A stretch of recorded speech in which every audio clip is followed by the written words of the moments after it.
எங்கள் அம்மாவோட ஒரு ப்ரேயர் தான்.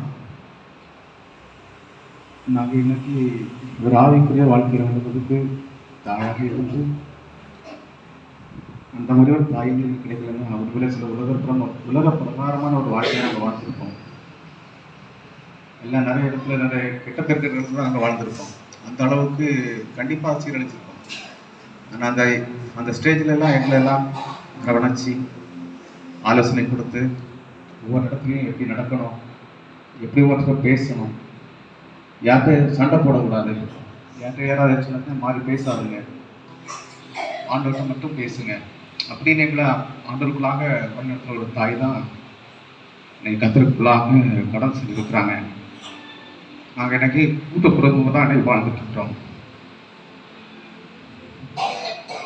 அந்த கூட்டுப்புறத்துலேயும் ஏதாவது பிரச்சனை வந்துனா கூட கொஞ்ச நேரம் அப்படி இப்படி இருப்பாங்க எல்லாரும்.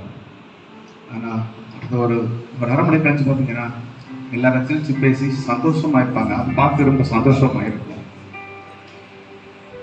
பார்த்தீங்கன்னா எங்கள் வீட்டில் ஏதாவது இன்னைக்கு இப்போ 2 நாளைக்கு முன்னே தம்பி வெளிநாட்டுக்கு வந்தான். எதிர்த்து தான் வந்தான். ஆனால் இப்படி ஒரு காரியம் நடக்குது இல்லையா, அவங்க யோசிக்கல, யாருமே நாங்கள் யோசிக்கல.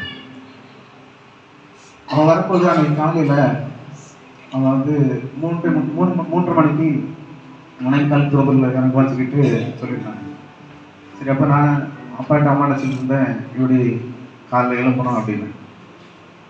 மாமி இந்த வீட்டில் மாமி இருக்கிறாங்க, என் அப்பாவுடைய அக்கா இந்த ஊழியக்காரங்க இருக்கிறாங்க. அவங்களுக்கு நான் ரொம்ப நன்றி சொல்லி எடுத்து சொல்லிடுறேன். ஏன்னா வந்து அவங்க ஒரு தாய் தான், ரொம்ப எங்களை ரொம்ப நேசிக்கிறாங்க. எங்கள் அம்மா அப்பா இங்கே ஒன்று விஷயம்னா எங்களுக்கு அப்படியே ஒன்று கூப்பிட்டு அன்னைக்கு காலில் கூட ஃபஸ்ட்டு எனக்கு மாமி ஃபோன் பண்ணுறாங்க, இன்னும் கிளம்பலையா அப்படின்னு. அப்படியே ஒரு 2 வருஷம் ஆகல, அது அம்மா ஃபோன் பண்ணுறாங்க, இன்னும் கிளம்பலையான்னு அப்படின்னு. ஒரு எல்லாரையும் வந்து எந்தெந்த இடத்துல எப்படி கூட்டி சேர்க்கணும், எப்படி அந்த இடத்துல கொண்டு போய் சேர்க்கணும்னு சொல்லிட்டு ரொம்ப துரிதமாக எந்த ராத்திரி ஆனாலும் தென்னாடு எழுந்து நான் கீழே வரலாம், மாடியில் மேலே தான் இருக்கிறேன். கீழே வரும்போது ஜோம் பண்ணிகிட்டே இருப்பாங்க. அப்போ நான் ஒரு நாள் கேட்டேன், இப்போ ராத்திரி ஃபுல்லாக நீங்கள் தூங்க மாட்டீங்களா அப்படின்னு. நைட்டும் சின்ன ஒரு 6-7 மணி போல் நான் வீட்டுக்கு வந்தாச்சுன்னா அதில் ப்ரே பண்ண இருப்பாங்க. ஹாலில் இருந்து ப்ரே பண்ணிகிட்டே இருப்பாங்க. 7-7:30 டைமில் வந்தாலே ப்ரே பண்ணிட்டு இருப்பாங்க. எங்கள் வீட்டில் தூங்குறதுக்கு நாங்கள் எல்லாம் 11 12 ஆகும். இந்த வீட்டில் எல்லாரும் தூங்கியிருப்பாங்க. ஆனால் எங்கள் வீட்டில் மட்டும் நல்லா சிரித்து பேசி சந்தோஷமாக இருந்தால் இருப்போம். வேறு எந்த இது கிடையாது. எல்லாரும் அவ்வளோ சிரித்து சந்தோஷமாக இருப்போம்.